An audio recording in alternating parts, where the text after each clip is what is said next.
So, 17 problem is find the passenger who have spent more than an average transaction amount per flight on a specific route. Excuse me. So, mo ni siya tong QL code. Taas siya ba? Taas ito.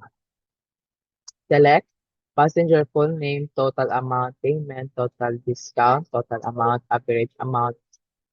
So, from select contact, passenger, last name, first name, middle, as passenger full name.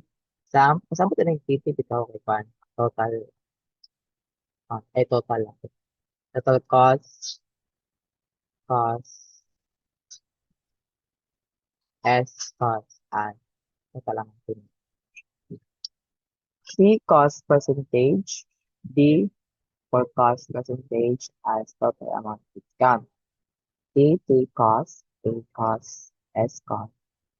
1 minus D cost percentage plus D cost percentage. Dash 100 as a total amount, average EP cost plus A cost plus B cost percentage. 1 minus C cost percentage plus B cost percentage slash 100 as average amount. Ang pasabot bitawan hindi kay discount. Ang pasabot anong A, anong A? A is amount. Okay? So, pagkahuman nato siya, like our route status at the routes. From booking B passenger on passenger ID, join ticket type or TP on TP ticket type ID, booking ticket type ID. Add on A, add on ID, book add on ID. Join seat SO. Pasabot itong S kayo na seat. Okay? Seat S on seat ID, book seat ID. C is coupon, C on C coupons ID, D is coupon ID, discount or D on discount ID, booking discount. Flight F on flight ID and booking flight ID.